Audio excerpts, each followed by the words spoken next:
et bienvenue. Délivrez-nous prend le chemin du halage aujourd'hui en compagnie de Patrick Réchoux, un Amiénois qui publie son premier ouvrage aux éditions Librairie du Labyrinthe, Grand René et le brochet fabuleux, une histoire de pêche et d'amitié sur les bords de Somme dans les années 50. Et c'est le Préporus qui nous accueille tout naturellement aujourd'hui.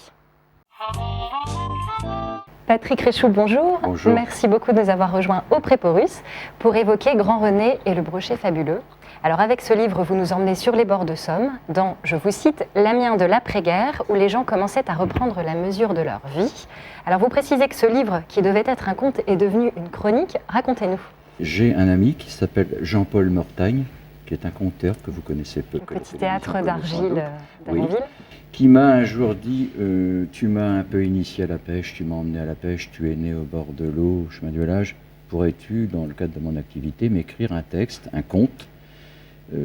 J'étais assez réticent, mais c'est une personne que j'aime tellement que j'ai fini par accéder à sa demande. Je lui ai dit oui, je vais t'écrire un conte, mais j'ai eu un peu de...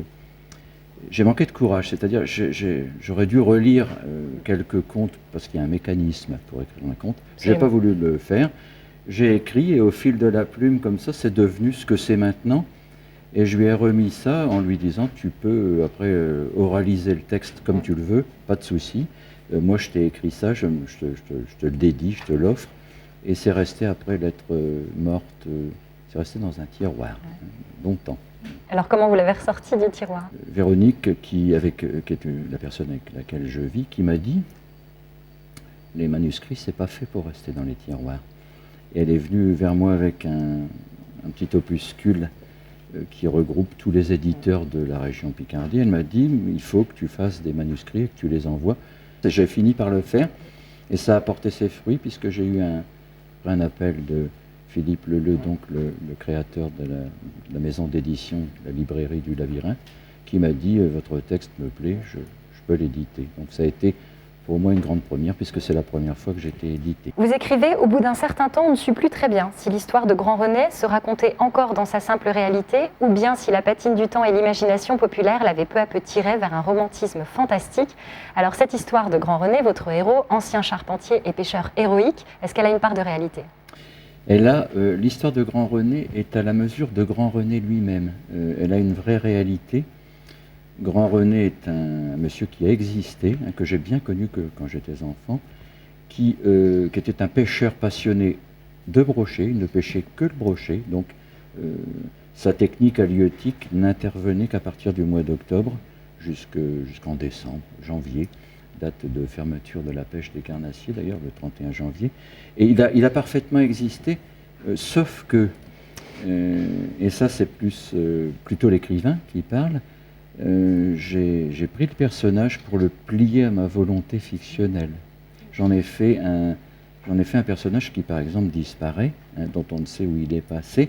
Et c'est un peu toute la magie de l'écriture. On part d'un personnage réel, très attachant. Les grands René sont des gens qu'on aime connaître, rencontrer dans sa vie, surtout quand on est enfant, parce qu'ils sont la bonté même, la sincérité, et la spontanéité. Et la passion. Et la passion. Donc, un mélange de réalité et de fiction. Et de fiction. Alors, l'amitié et les valeurs humaines sont au cœur de ce livre. Parlez-nous des personnages qui font ce petit peuple du Café du Pont que vous décrivez dans les années 50. Oui, alors le Café du Pont, c'est très intéressant parce que c'est un café qui existe au Pont Beauvillé, qui s'appelle le Fil de l'Eau maintenant, mais qui, autrefois, on disait on va chez Reine. Parce que la patronne s'appelait Reine, c'était son prénom, parce que c'était une époque aussi où les gens qui tenaient un établissement, un café, le tenaient pendant 10, 20, 30, 40 ans. Donc ils faisaient partie de l'environnement et ils avaient une importance sociale dans la mesure où ils étaient le lieu de passage obligé, de réunion, là où s'échangeaient ce qu'on appelle maintenant les brefs de comptoir, mais toute une philosophie populaire ô combien précieuse, qui a un peu malheureusement, à mon sens, je crois, disparu en mains endroits. Par exemple, on trouve Antoine. Bon, on trouve Antoine qui est une sorte d'autodidacte avec un cerveau bien rempli, avec plein de réponses aux questions, notamment à celles des enfants. Quelqu'un qui s'était fait lui-même, qui habitait un chalet au chemin du halage et qui quand vous rentriez chez lui, était environné par les livres. Et il pestait toujours. C'était un écolo avant la lettre. Quand il voyait des traces de goudron ou d'huile sur la Somme, il pestait. Il disait, ils sont en train de nous la tuer, notre Somme. Et quand j'y pense maintenant, on est dans les années 56, 57. Bon, il était en avance sur son temps. Assez visionnaire, effectivement. Vous expliquez que dans ce coin de campagne, à la ville, tout le monde pêchait. Donc la pêche, c'était vraiment incontournable et fédérateur à cette époque-là? Oui. Alors, je viens tout d'abord peut-être sur... c'était un coin de campagne à la ville. Moi, ça me paraît très important parce que pour être né au 17 chemin du Lage, une maison qui a disparu pour les besoins de l'aménagement du parc Saint-Pierre, qui a été rasé, on était à quelques centaines de mètres de la gare, puis du centre-ville. Mais quand je faisais volte-face, derrière, c'était des ortillons professionnels. Donc, c'était du maraîchage, un environnement de fleurs, de terre, de parfums d'humus. On était à la campagne. Alors, la pêche, oui, c'était... moi, j'ai eu une canne à pêche en main, j'avais 5 ans. Quand je rentrais de l'école, je jetais le cartable, je prenais le canne à pêche et j'allais pêcher. Oui, parce qu'on avait la Somme qui passait là devant chez nous. Et puis, il y avait beaucoup de pêcheurs à l'époque, beaucoup plus que maintenant. Oui. Alors justement, vu de loin, quand on ne la pratique pas, la pêche peut sembler un loisir assez tranquille. Dans ce livre, quand même, vous expliquez que le brochet est surnommé le requin d'eau douce.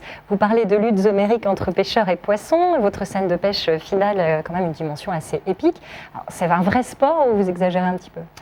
En ce qui concerne notamment le carnassier, il est des pêches qu'on classe dans la catégorie des pêches sportives. C'est celles qu'on pêche avec des leurres et qui, je sais que je ne la pratique plus trop, mais ça reviendra, je peux faire 5, 6, 10 km de marche sur la berge pour traquer le brochet ou la perche ou le sambre.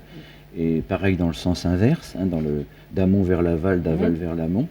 Et donc il y a un peu de sport, mais il y a aussi, le sport réside surtout dans la traque. Je crois que l'important, ce n'est pas de... On ne pêche plus pour se nourrir maintenant, du moins pas nous.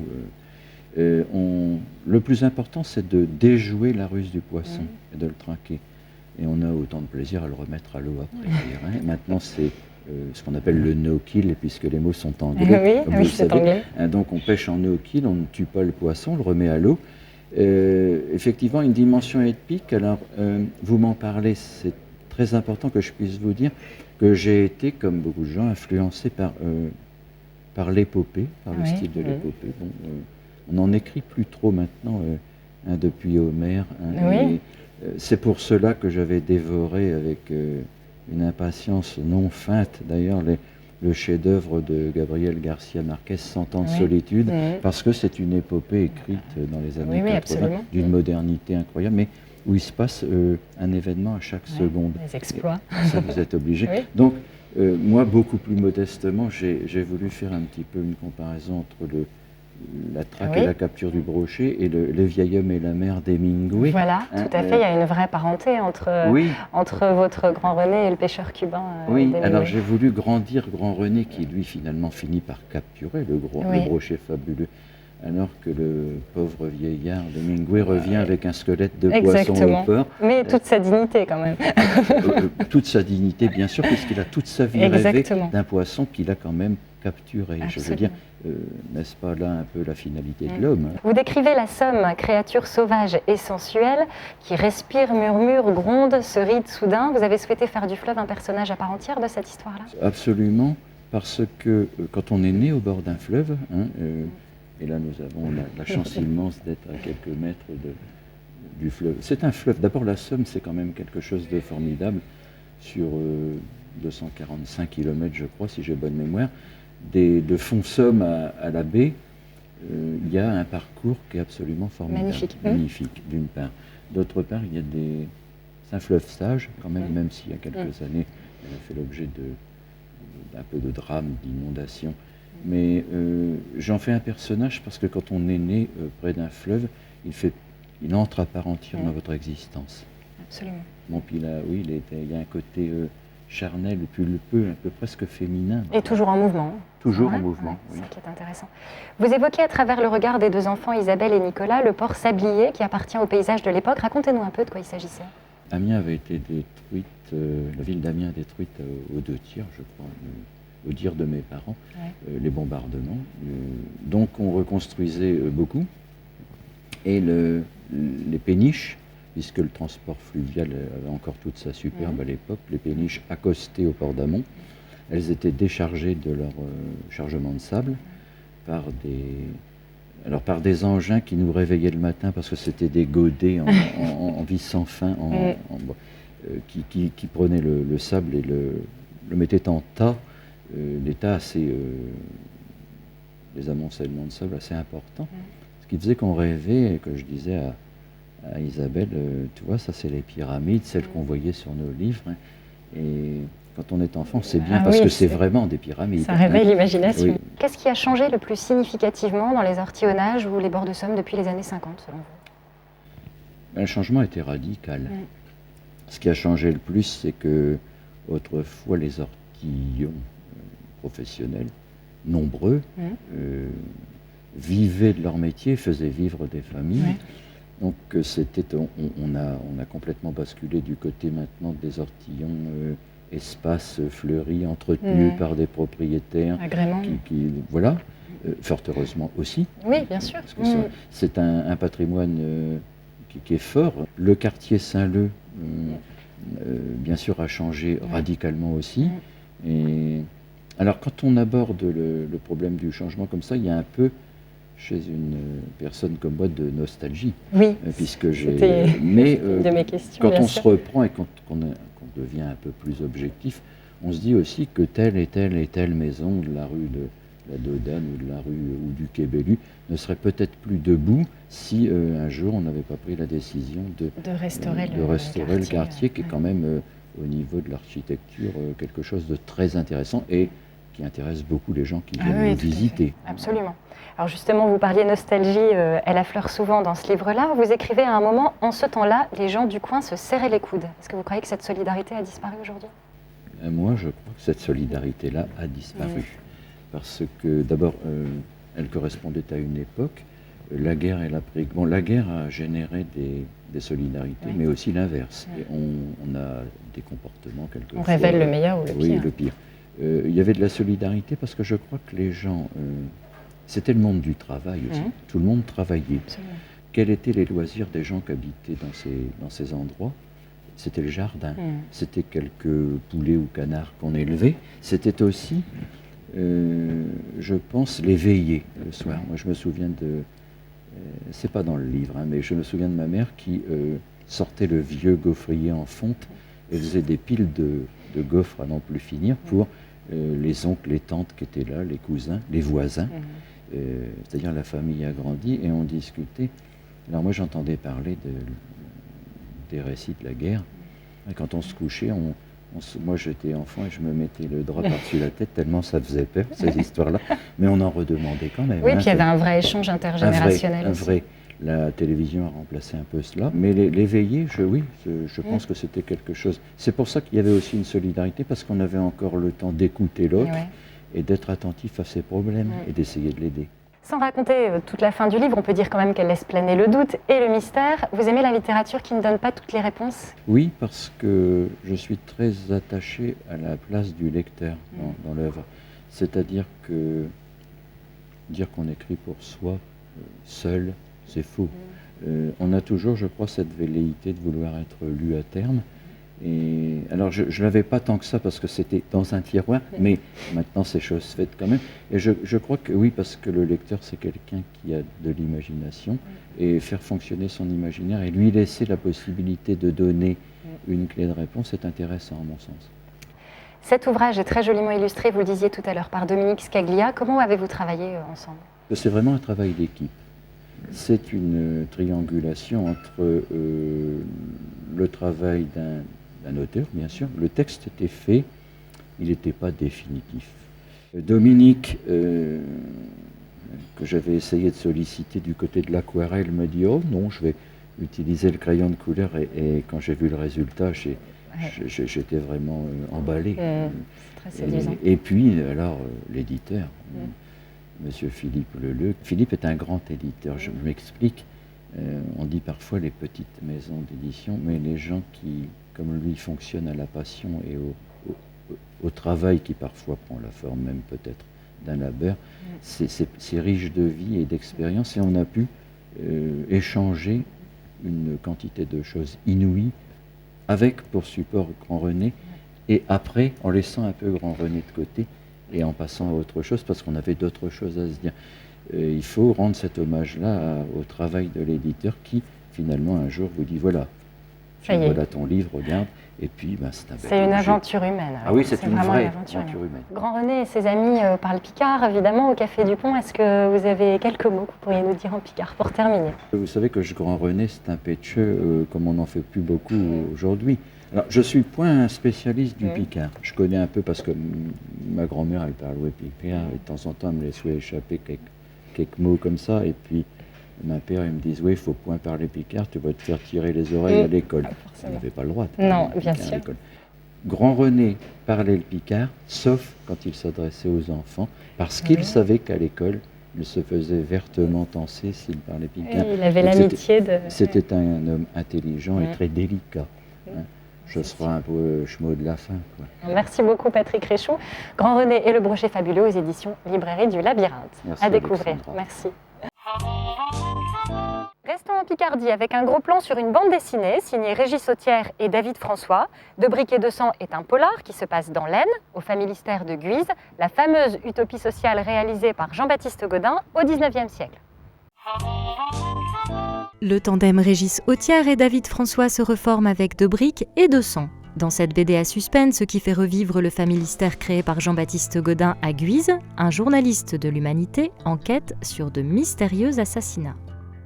Régis Sautière, le scénariste, qui a visité le familistère lors des fêtes du 1er mai, parce qu'il y a des spectacles de rue, il y a des animations, tout ça, et il est tombé amoureux du lieu. En fait, il s'est dit qu'il faut absolument raconter quelque chose qui se déroule dans ce lieu. En fait, Régis m'a proposé un synopsis, donc un résumé de l'histoire avec les tenants et les aboutissants.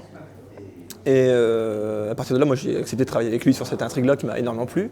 Et après, je reçois le scénario par séquence de 10 ou 15 pages. Parce que comme Régis travaille sur plusieurs autres projets en même temps, il ne peut pas bloquer par exemple 5 mois pour écrire un livre entier. Donc il avance au fur et à mesure en fonction de la demande des dessinateurs en général. Et du coup, il avance séquence par séquence. Tout l'intérêt que j'avais à travailler sur ce projet-là, en fait, hormis de me frotter une architecture existante et à la mettre en scène, c'était surtout recréer l'ambiance qui nous avait frappé au début, c'est-à-dire cette ambiance de huis clos, ce côté un peu pesant, un peu carcéral. Donc il fallait qu'on sente tout ça, quoi. Au début, j'ai essayé de partir sur un parti pris de cadrage, en fait, de la manière dont j'allais dessiner certaines vignettes, notamment quand on a des intervenants extérieurs, comme on a le journaliste de l'Humanité, quand il vient, il découvre le lieu, il ne le connaît pas. Je me suis dit, le lecteur est dans la même... 90% des lecteurs ne connaissent pas non plus le familistère, n'y ont jamais mis les pieds. Donc j'ai fait beaucoup de plans assez reculés, des plongées, pour qu'on puisse bien se rendre compte du site en lui-même.